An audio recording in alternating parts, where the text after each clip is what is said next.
뼈 때리는 거에 재능이 좀 있는 것 같아요. 실시간 강의를 하면서도 사람들이 막 그만 좀 하라고 요즘 제 나이를 느끼고 있어요. 노안도 오고 영상을 찍을 때나 실시간 방송할 때나 빨간 모자를 오히려 좀 안 쓰는 편이에요. 저 같은 사람이 이 직업을 가질 수 있다는 것 자체가 사실 되게 이상한 거예요.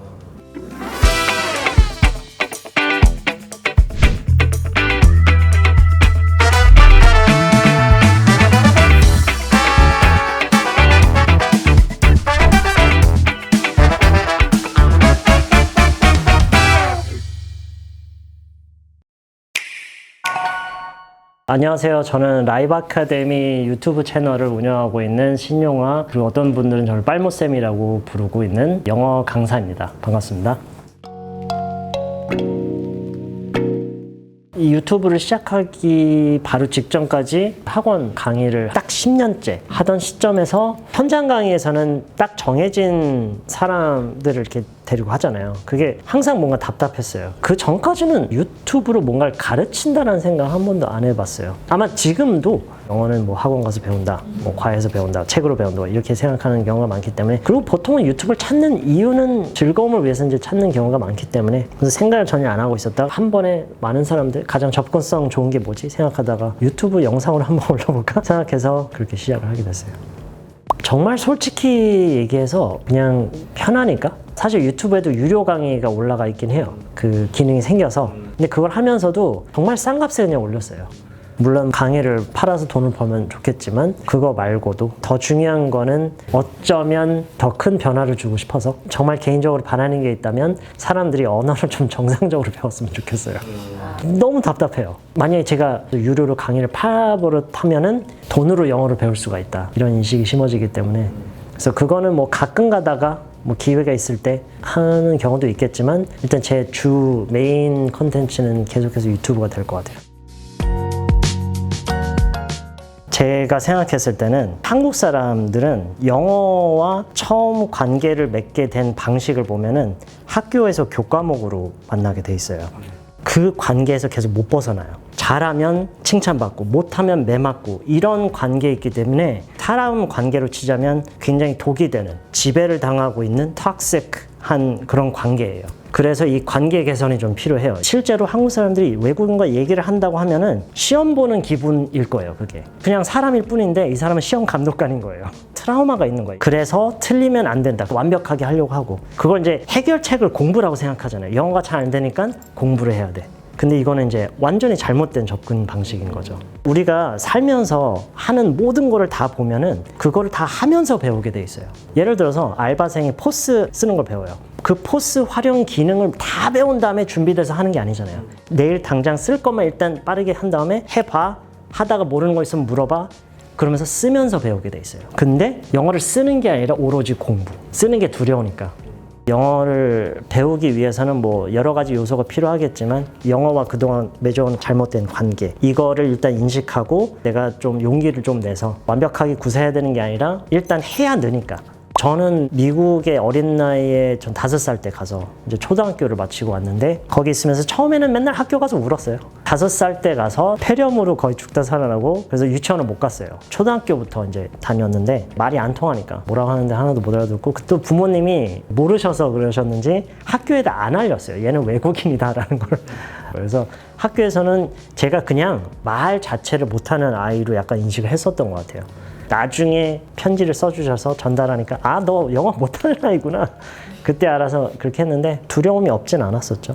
근데 일상 속에서 부딪히면서 어떻게든 해야 살아남으니까 배워진 것 같아요. 영어가 갑작스럽게 많이 는 케이스들 보면은 의외로 온라인 게임하는 사람들, 게임 내에서도 또 채팅을 외국인을 하잖아요. 제 와이프도 영어 공부를 되게 많이 자연스럽게 하네라는 걸 옆에서 지켜봤던 게, 모바일 게임으로 뭔가 외국인들과 이렇게 소통을 할 수 있는 어떤 그런 게임이었어요. 그러면서 계속 나한테 물어, 이 말 어떻게 하냐, 나 이렇게 썼는데 맞느냐 하면서 재밌는 거예요. 왜 재밌느냐? 실제로 소통을 하는 거기 때문에 재밌는 거예요. 저도 이제 군대를 운 좋게 카투사를 다녀왔는데, 카투사 훈련소가 있어요.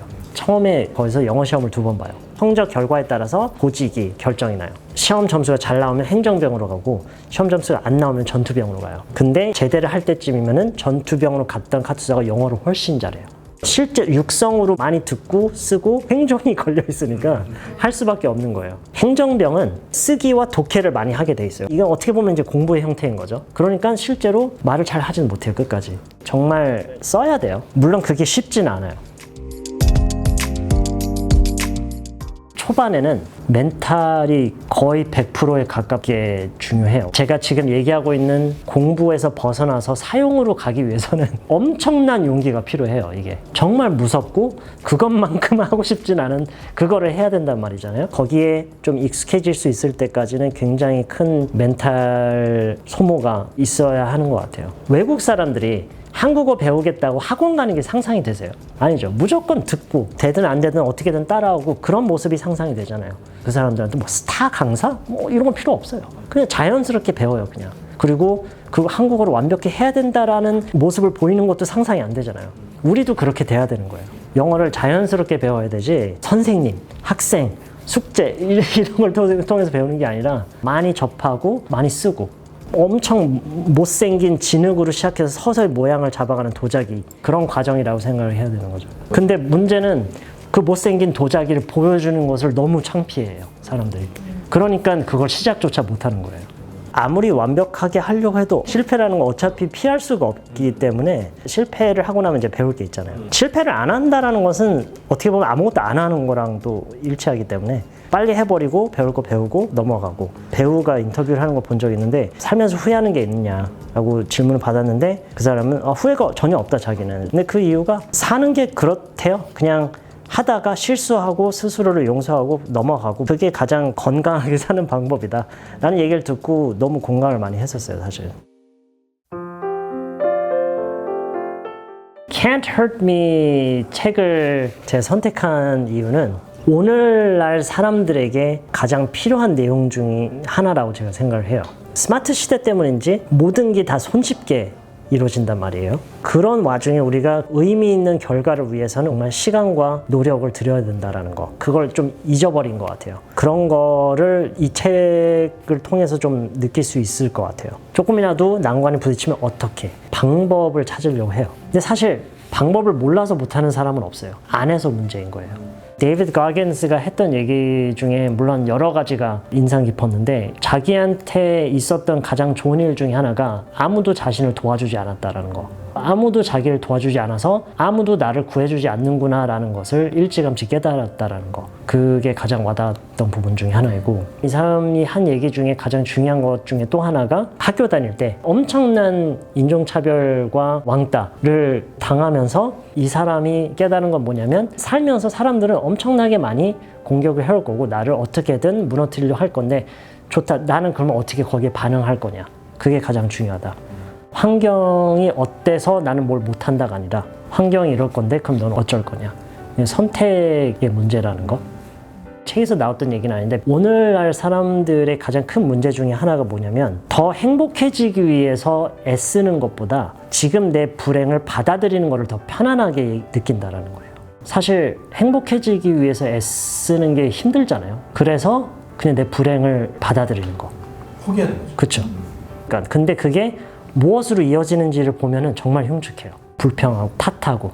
안 그러면 다 내 탓이니까. 그러니까 그런 모습이 되면 안 되겠죠. 가장 포기하고 싶은 순간에 가장 강하게 밀어붙이는 것이 중요한 이유는 그것이 정신의 굳은 살을 만드는데 마음을 단련하는데 도움이 되기 때문이다. 물론 그 정도는 아니고 유튜브를 시작하고 나서 얼마 안 됐을 때 제가 어떤 댓글을 본 적이 있냐면 남자가 영어를 가르친다? 땡땡땡을 본 적이 있어요. 근데 그게 놀랍진 않았어요. 보통 강사 하면은 약간 여자 강사, 남자 강사는 뭔가 또 다른 게 있어야 된다. 쇼맨십 같은 게 따로 또 있어야 된다. 그게 일반적으로 많이들 가지고 있는 생각이라는 걸 알고 있었어요. 저는 그런 게 없었거든요.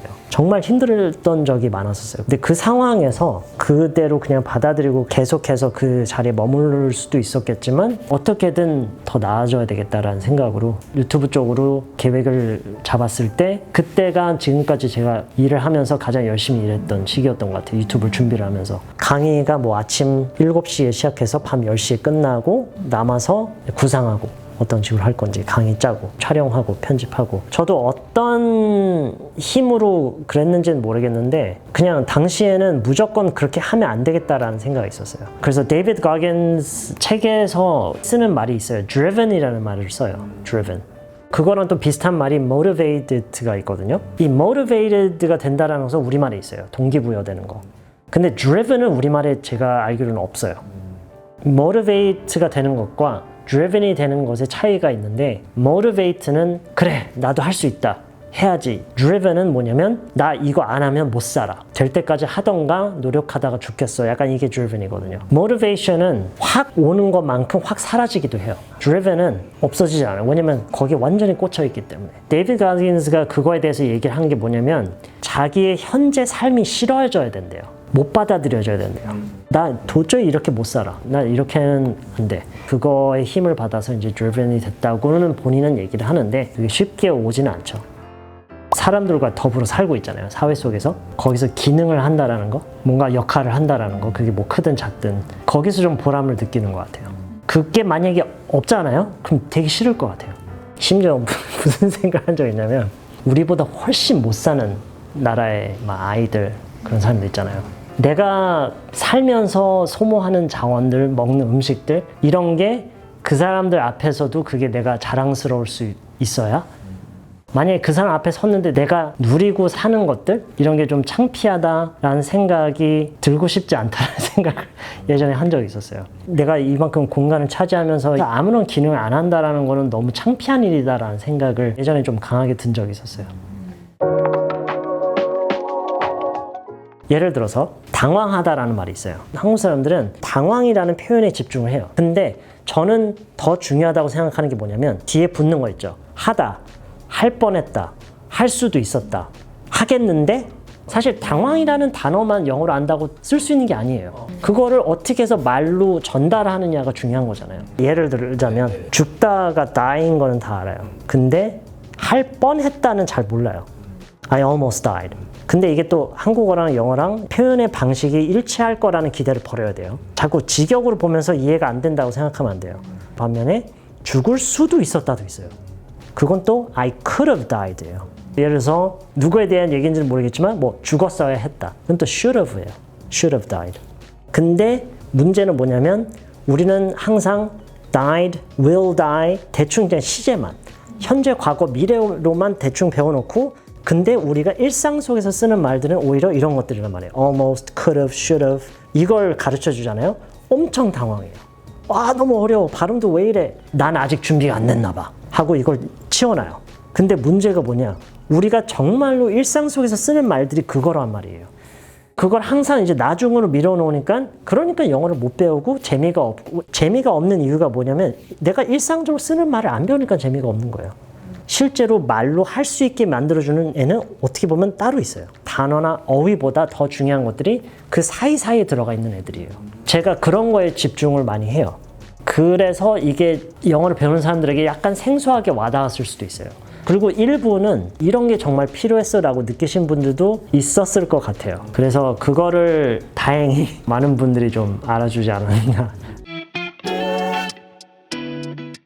영어를 평소에 접하는 시간이 진짜 많아야 돼요. 근데 대부분의 사람들이 뭐가 문제냐면 이 영어를 접한다라는 거를 강의나 교육용으로 제작된 책을 통해서 접한다라고 생각을 가장 먼저 해요. 왜냐면 영어는 어디까지나 공부로 접근을 해왔기 때문에. 근데 그게 아니라 실제로 영어가 쓰이는 거를 많이 접해야 돼요, 평소에. 이게 충족이 안 되잖아요? 그 이상으로 뭘 하든 소용이 없어요. 한국어를 배우는 외국인을 상상을 해보세요. 그 사람한테 우리가 한국어를 공부시킬 거예요? 한국어 문법책부터 절대 이럴 사람은 없어요. 야, 다 필요 없으니까 그냥 무조건 많이 써. 드라마도 보고 만화도 보고 그 관점을 그대로 바꿔봐요. 한국어를 배우는 외국인이 물으면 어떤 조언을 당신은 해주겠느냐. 이미 답은 다 나와 있어요. 적응하려면은 매일 되든 안 되든 어쨌든 계속 부딪히면서 그냥 해야 돼요. 운전도요. 나 지금 면허증 땄으니까 내 수준에 딱 맞는 길만 다닐 거야 이런 사람 없잖아요. 그냥 무조건 가잖아요. 대부분의 사람들이 운전은 배우는데 영어는 배우는데 실패하는 이유가 그거예요. 운전은 욕먹고 잘 안 되고 민폐 끼치고 사고 내더라도 그냥 해요. 그러니까 배우는 거예요. 근데 영어는 하다가 안 됐어요. 막혀요. 멈춰버려요. 그러니까 못 배우는 거예요.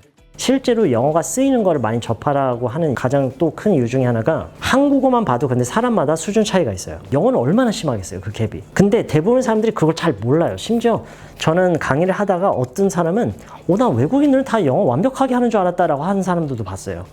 그런 인식이 약간 일반화돼서 그렇게 좀 자리 잡고 있는 것 같아요. 영어는 다들 완벽하게 하고 그래서 나도 그렇게 완벽하게 해야 된다. 근데 그게 뭐냐면 경험 부족이에요. 실제로 영어가 쓰이는 거를 인터넷이든 어디든 SNS든 교육용으로 제작된 거 말고 실제로 영어가 쓰이는 야생을 보다 보면 얼마나 사람들이 영어를 막 못하면서도 잘만 쓰고 다니는지를 봐야 돼요. 그걸 경험을 좀 해야 돼요. 그래야 늘거든요. 경험을 안 하면은 이루어질 수가 없는 그런 학습 과정이 있는 것 같아요. 더 근본적인 문제가 있어요. 이게 학습 방법에 대해서 얘기가 시작되면 전 꼭 하는 얘기가 뭐냐면 방법을 몰라서 사람들이 못 배우는 게 아니에요. 꾸준하게 안 해서 그래요. 그 어떤 방법을 택하더라도 오랫동안 꾸준히 하지 않으면 어차피 소용이 없어요. 그러면 이제 그 다음 질문이 뭐냐? 어떻게 하면 꾸준히 좀 할 수 있을까? 정말 가장 중요한 것 중에 하나라고 생각하는 게 사용을 하기 시작해야 돼요. 영어를 공부하는 사람들은 그 고민이 항상 있어요. 나 실력이 안 느는 것 같아. 그게 왜 그러냐면 안 쓰니까 그러는 거예요. 만약에 영어를 쓰고 외국인과 소통을 하잖아요. 그 고민이 없어져요. 절대로 변하지 않는 제1원칙. 영어는 써야 늘어요. 운전해야 늘죠. 피아노 쳐야 늘잖아요. 똑같아요. 써야 늘어요. 가장 좋은 예가 뭐냐면 극장에 가서 물론 한국 영화 보고 싶지만 그거 말고 헐리우드 영화. 그러니까 이게 무슨 얘기냐면 내가 일상 속에서 하는 일들의 일부를 영어로 전환을 시켜야 돼요. 꾸준히 못하겠어. 재미가 없어. 성취감이 없어. 그런 걸 다 해결해 주는 게 뭐냐면 내 일상의 일부를 영어로 하는 건데 그거를 안 하고서는 어떻게 영어가 늘 거라고 기대하는지가 더 신기한 거예요. 가장 중요한 게 영어를 접하는 시간이 많아야 된다고 했잖아요. 이미 포화 상태인 생활이 이렇게 있는데 그 중에서 일부를 바꿀 수밖에 없어. 왜냐면 시간은 제한적이니까. 그러니까 내가 평소에 하는 거 작은 것부터 시작하라는 거예요. 사용의 개념으로 자리 잡게 하려면은 제가 추천하는 방법 중에 하나가 뭐냐면 하루 중에도 여러 번 하는 말이 뭔지 한국어로 일단 목록을 만들어 보라고 그래요. 내가 하루 지내면서 이 말은 꼭 하지. 아침 되면 내가 이 사람한테 꼭 이런 얘기를 하지. 그런 다음에 그거를 어떻게 영어로 말하는지를 배워요.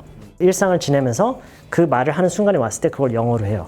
만약에 하는 게 곤란한데 싶으면 최소한 속으로라도 머릿속으로라도 그거를 영어로 해봐요.